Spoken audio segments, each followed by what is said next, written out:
We had an encounter 2 years ago on the edge of a small town here in Arizona.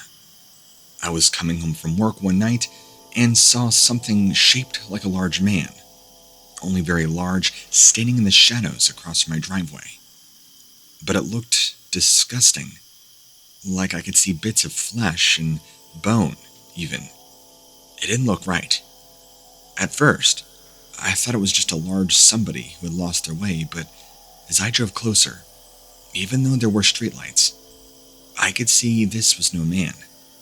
So I pulled up to my house, and as soon as I stopped the car, this thing got very active, jumping around, low onto its knees and then standing again, like it was trying to intimidate. You could tell by its motions that it was not just another person trying to walk through the grass. This was something that had no use for us and wanted to do the opposite of what you'd expect. I'm sure if I had stayed out another couple of seconds, this thing would have charged me. But as soon as I saw it stirring like this, I drove in. Like many people who see these things, they're not afraid nor will run, but some want to fight them off. I cannot say that I would have done anything different in this situation, except for one thing. Huge mistake. Turns out, if they do run after you, catch you, it just takes one swipe of their hand, and you're gone. For the last 2 years, me and my family have now been looking over our shoulders, scared to death of what can happen if we see one again. I haven't really had another sighting like this since that night. But some nights, I swear, I can hear howling in the distance. I believe I have heard them near the river as well in my small town. If you listen closely when there is no wind on a clear night, you can catch something not quite right in the early morning hours. It feels like it could take practice, but if you listen very closely to the sounds of nature at those times, like crickets and stuff, you will hear it back up in pitch, like it's grading on an upward scale, higher than birds or insects can ever go. And sometimes the insects will go completely silent. That's when you know something isn't quite right. The atmosphere changes. I always feel like I'm being watched when I hear this. I'm not too scared to leave the house, but I do check the back mirror constantly when driving, always looking over my shoulder, especially at night. I have a 5-year-old son who has seen him as well. He was only around 4 years old at the time. He told me that it was scary, that he didn't want to be playing outside anymore because the monster is out there. The most shocking part of all of this is that one time, when we were a couple miles into town, we branched off from one of the streets to the other to a family's house. Now over here, there's this alleyway between a few houses where nobody ever seems to go. This thing was making noise down there. Whatever it was doing, it was waking people up very early in the morning. I think nobody would come out of their houses for hours after that. They were afraid this thing was around. It does things like startles you by being very active and moves out of sight before being seen or heard from again. I guess sometimes my family's neighbors have talked about seeing a large black shape running off into the woods at night. Nobody really knows who or what it is.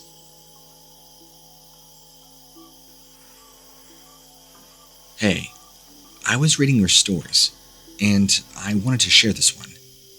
It happened when I was a kid in front of an old schoolhouse.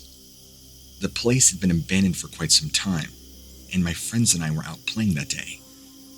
We saw something moving around inside the building, so we decided to wait until it came out again.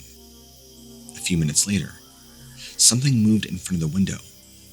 Just when we thought it had come out, it quickly went behind the building, and we lost sight of whatever it was. It came around again, and this time I got a clear look at what appeared to be some sort of wolf or dog, but with wide shoulders, much like a football player would have. It actually appeared to look more like a large upright coyote than anything else. It was freaky looking. At one point, we actually thought it had spotted us and began coming toward us. We nearly wet ourselves before it went back behind the schoolhouse again. From what we could see briefly, the creature was dark all over with a long snout, wide shoulders. It kind of reminded me of an ape, but very different looking. Its hair was almost falling out. It was very scary.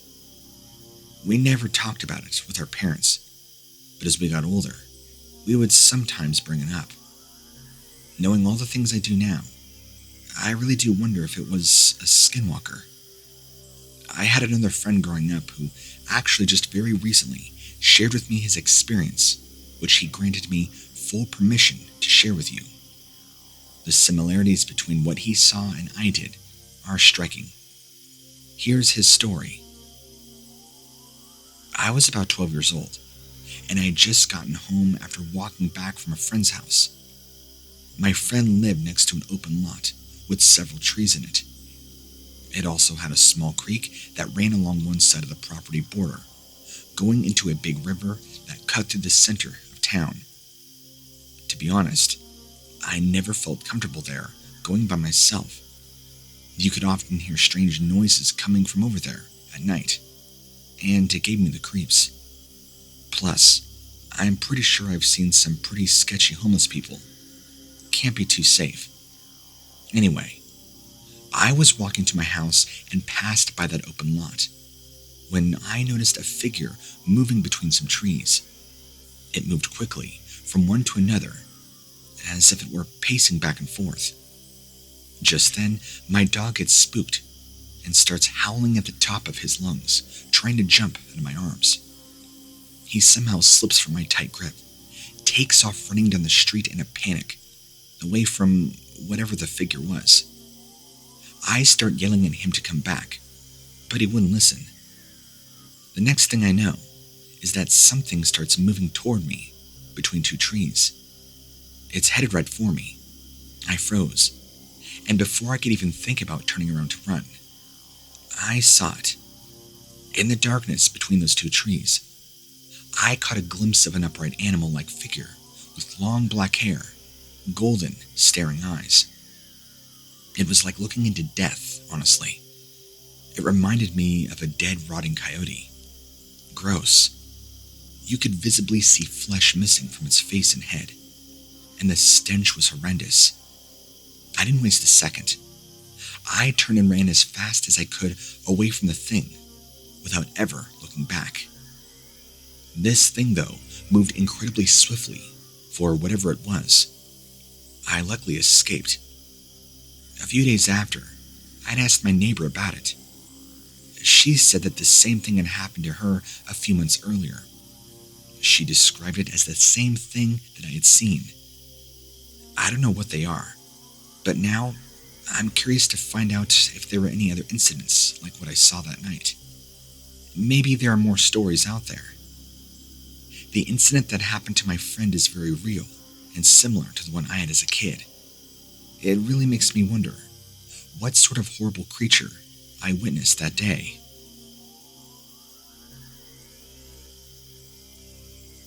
We were in the area of Ridgeway in Colorado during the winter months. It was 2 days before Christmas when I stopped at a small gas station. I had forgot to get my dad a Christmas present, so I was hoping to score him a neat little novelty gift from Colorado.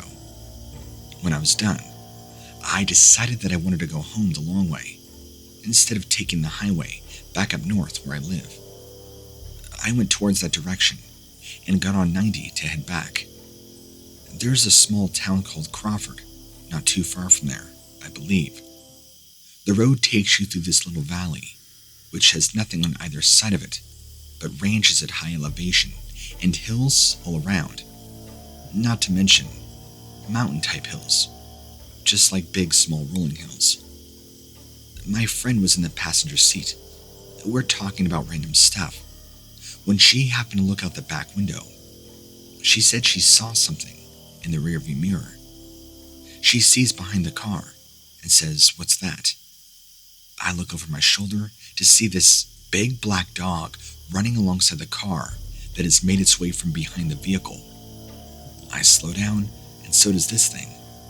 So I speed up and it speeds up. Now we're thinking, is this a lost dog or something?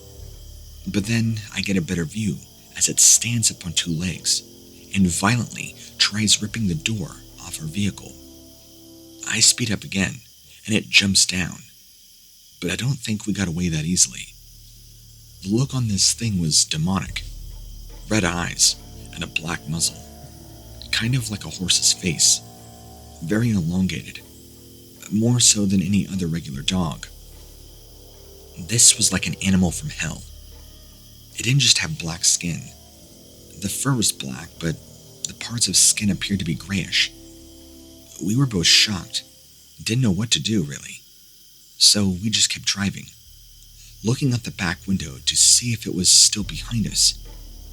It wasn't until later when my friend's mom called her that my friend was so freaked out and told her mom what had chased us. My mom's friend just says, "You guys have to be drunk or on drugs." I told her that we weren't. Was this a skinwalker? I've never seen anything like that in my life, and was too scared to go back up there. I'm hoping it wasn't a skinwalker or anything. I've heard that they mark people. I've always been open to things and never thought much about spirits or demons. But after all of this has happened, I'm now just too scared to go back up there. Also, my friend's aunt is Native American, Lakota and Sioux. She said that maybe it was some kind of spirit. But of course my friend's mom is the total opposite of her sister. Firm atheist, doesn't believe in any of it. Anyway, the way it looked at us, everything, it still haunts me. It's like it was angry we were in that part of the road. I don't even recall where it came from. Since then, I have been obsessively looking up information on skinwalkers, and they're supposed to be these supernatural beings who can take any form of any kind of animal.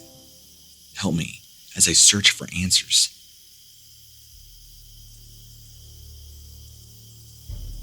This was back in the 1960s, when I worked for the U.S. Forest Service, doing fire protection work in areas covering an enormous amount of land in 3 adjoining counties.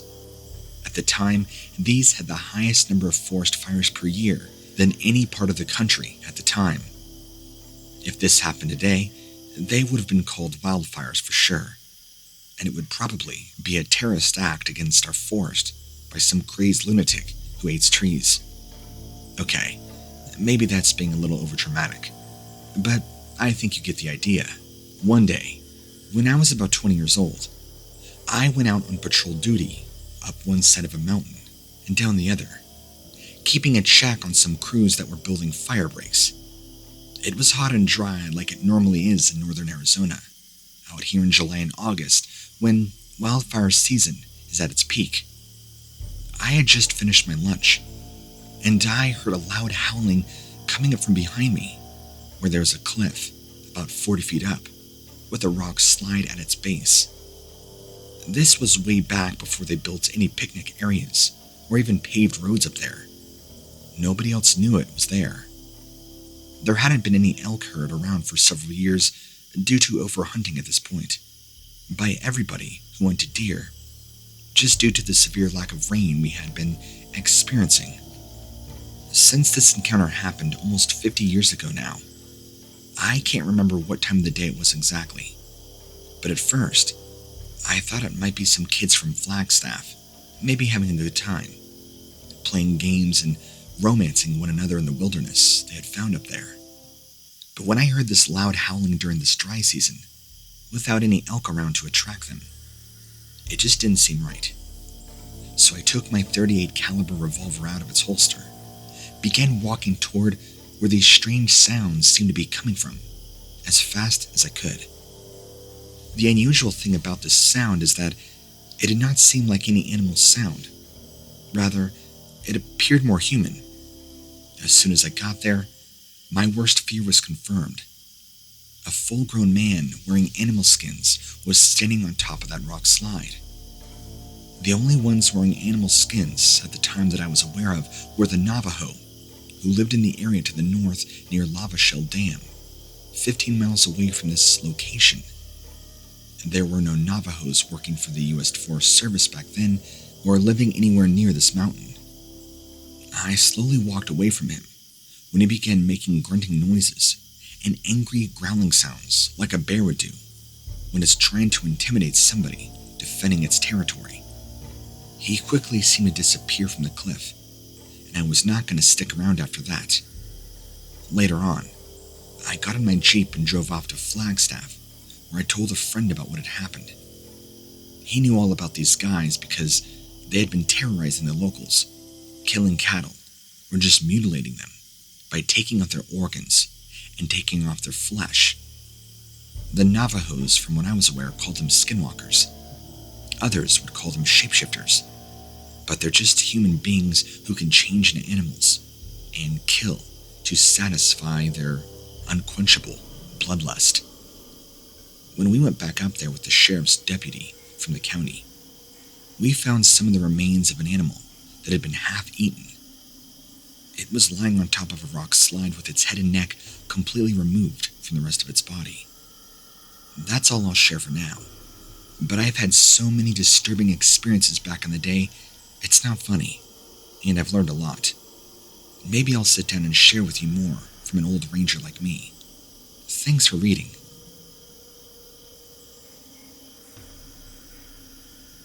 A group of us were out by the reservoir here in Southern California. There is a story about this certain area. The rumor goes that I guess there was an Indian res and they destroyed it to build a dam or something, or took over their land, something like that. But some of them refused to ever leave.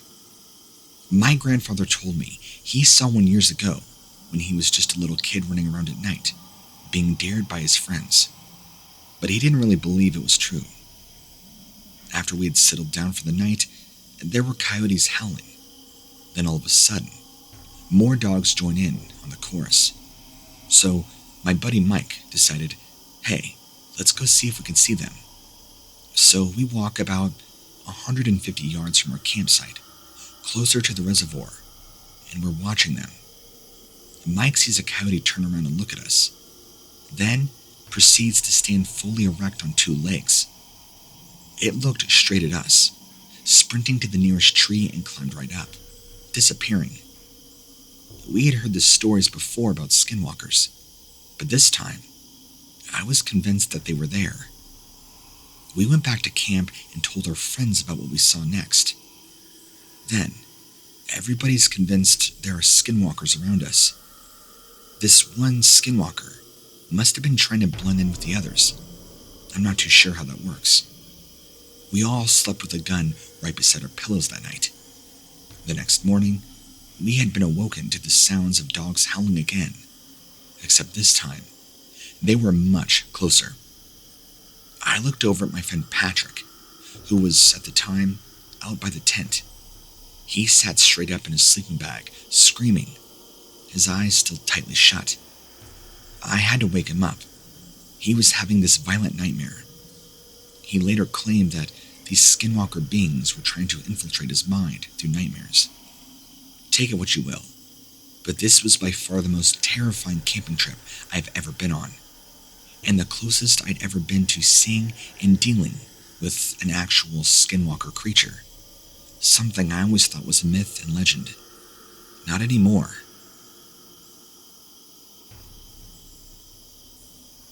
My encounter with the skinwalker was almost 8 years ago now.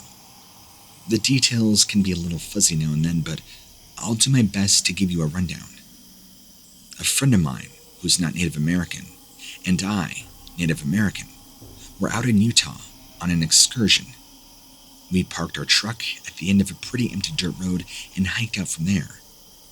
We were walking for quite some time, a good 2 miles, maybe more. Now, after about 20 minutes of going through the desert, we hear a strange noise behind us. I did not give it much thought at first, but my friend kept glancing back over his shoulder at the sound. Whatever was making these noises couldn't have been too far behind us. They were loud and very distinct sounding.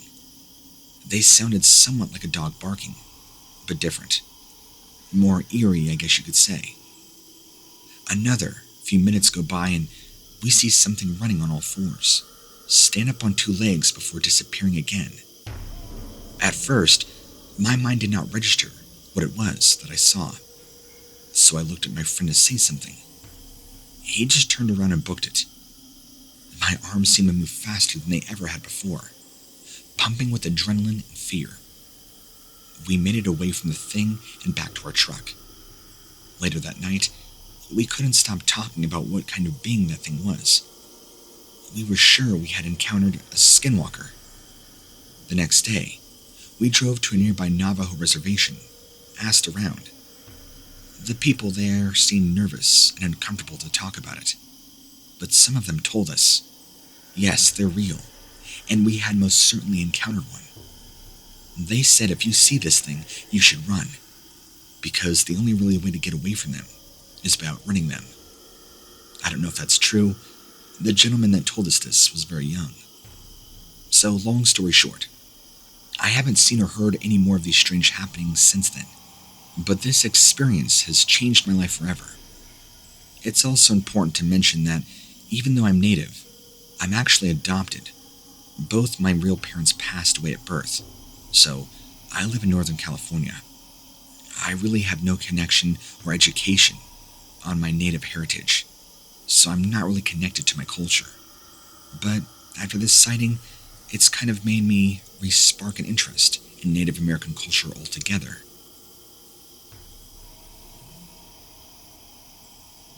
I'm fairly certain that what I saw that night on the ranch was actually a skinwalker. I know enough about Navajo culture to understand that these are dark beings you should not be messing with, and doing your best to avoid. Here's what briefly happened. I grew up and still live in Arizona on a cattle ranch. Well, I stay there periodically. I don't really live there anymore. We've got the stereotypical cactus-covered hills, mountain ranges, hot summers, you get it. A few years ago, we had some issues with coyotes attacking our calves. Coyotes are not uncommon to have around ranches, but they usually don't hunt down large animals, like the way my calves were being hunted. I know, calves aren't large, but they're pretty protected. At least these were. They'd sneak up on them and just tear into them, leaving ravaged carcasses behind that my father and I would find while checking on the stock. It was pretty gruesome what they were doing to our livestock. So my dad had called me one night after talking to a friend, about his and about how best to get rid of these guys, when he came across a story about skinwalkers. I mean, you're talking about folk magic, straight out of a horror movie here. The kind where there are witches that transform into coyotes. Anyway, he told me to buy some special ribbon, red, I believe, and tie it all around the cattle pens at night, so that way, what he believed were skinwalkers would not attack our livestock anymore. Of course, being young and naive, I was just brash. I just explained to him, Dad, these aren't skinwalkers. These are just regular coyotes. But he told me a story of one night he saw a couple of these things changing into men. I'm not so sure I believed him, but I did what he asked. I brought him the ribbon. I guess my father also shot at one of these things, and the entire group of these coyotes all stood up on two legs and ran off, the same way a man would, even at this speed.